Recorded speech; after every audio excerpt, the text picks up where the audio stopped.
The episode commences with Shinpachi and Odi beside their dying father. In his final moments, he imparts some advice to his children, instructing them never to lose the sword within their soul. Years later, Shinpachi is struggling in his job at a cafe due to his lack of skills apart from swordsmanship.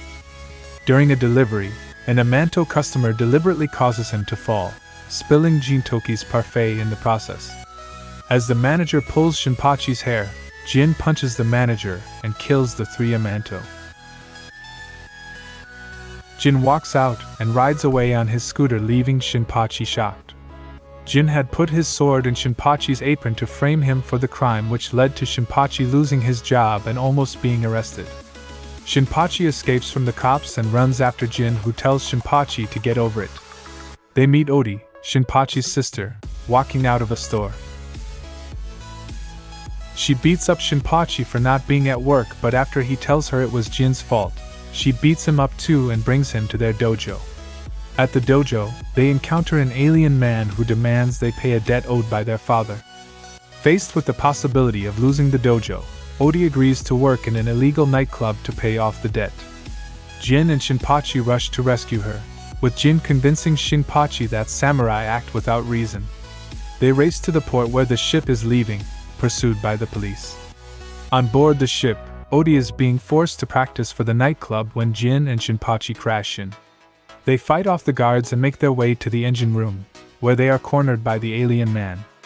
Jin reveals that he is protecting what's in front of him because he failed to protect his friends before. He climbs the engine and strikes it, causing the ship to fall in the water. The alien man is arrested, and Odi advises Shinpachi to follow his instincts towards Jin. Shinpachi finds his sword within him. Even though Jin's soul may seem dim, it still shines. Episode 4. Jin and Otos fight about paying the rent, and Shinpachi wonders why he decided to work for Jin in the first place.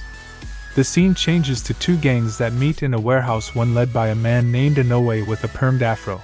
The other gang leader tells Inoue to back down because he doesn't understand the situation he's in, but Inoue continues to talk. He then summons a girl named Kagura that uses her umbrella to beat up the other gang. Jin and Shinpachi are riding Jin's scooter from picking up the groceries when they accidentally run over Kagura. Jin panics and looks for a time machine in a vending machine. They go over to the girl to see if she's hurt, and she's bleeding.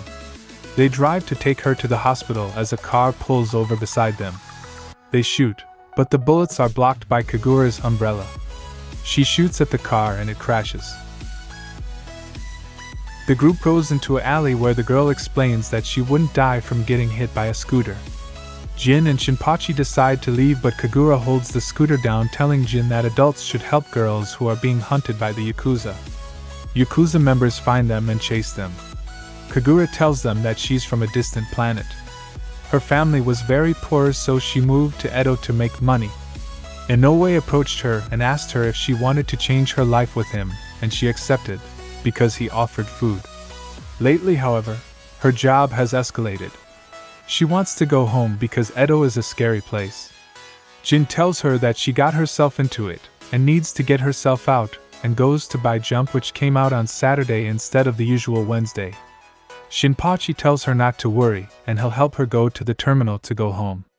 Meanwhile, Inoue is frustrated that his members were unable to bring back Kagura.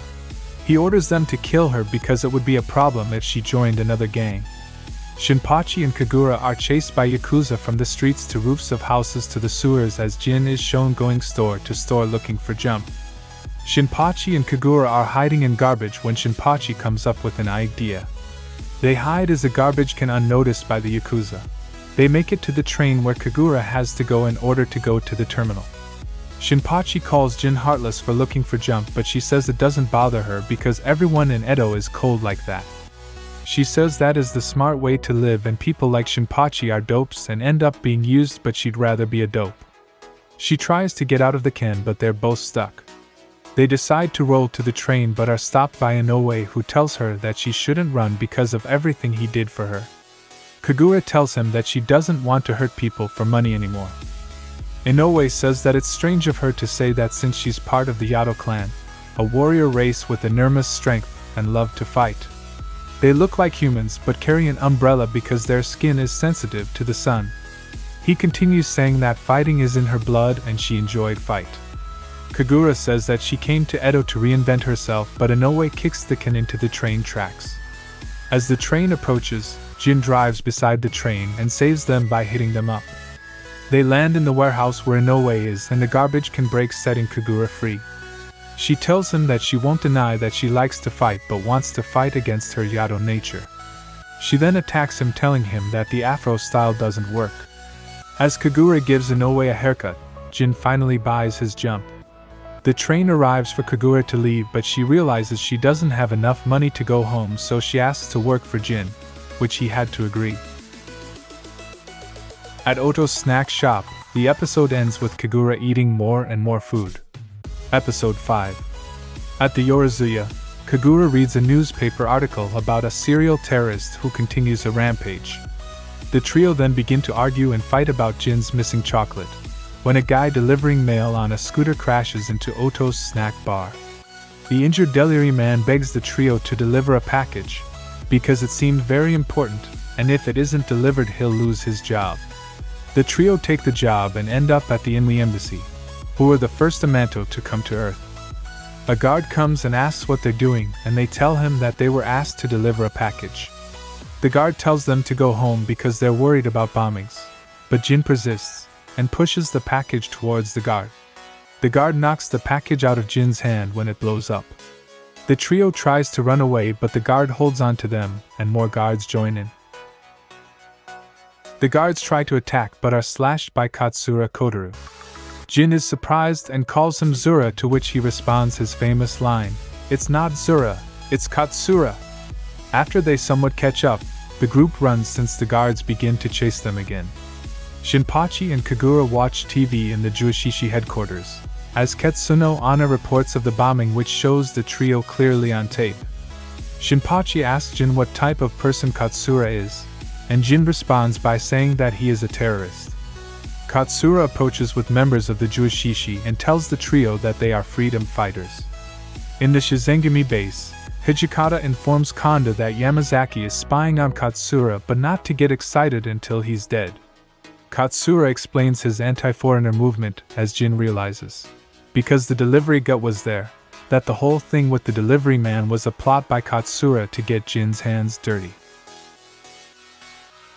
Katsura asks Jin to join his movement like Jin helped Katsura during the war with the Amanto. He has a flashback to where Jin and Katsura are surrounded by Amanto. While Katsura wants to give up, Jin tells him to stand up and fight. Then Katsura explains how Jin was like an avenging angel and a war god who was feared by many. Jin responds by saying he doesn't like terrorism and the war is over. After the two argue, Katsura asks him again to join and that their next target is the spaceship terminal where Amanto enter. At that time the Shizengumi burst in and Katsura and the trio run away. Jin is attacked by Hijikata. Hijikata slaws at Jin, who dodges but gets his yukata gets torn. The fight continues until Okita shoots his bazooka at both of them. Jin escapes into a room with the rest of the gang. Katsura pulls out the bomb he was planning to use on the terminal, but Jin stops him and tells him to stop getting his hands dirty. Katsura tells Jin that he sticks to his beliefs, unlike Jin, who switched sides after the war.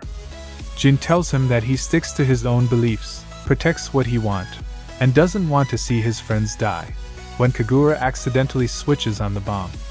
The trio runs out of the room before the Shizengumi can fire, and tells them about the bomb. The Shizengumi run away too as the trio play a game to see who holds the bomb. With only 11 seconds left, they notice a window and Kagura uses her umbrella to knock Jin and the bomb out of it. Jin throws the bomb outside where it explodes, and he holds onto a curtain by a window. Katsura, who is watching from the roof, thinks that it's not such a bad thing to have a friend who never changes.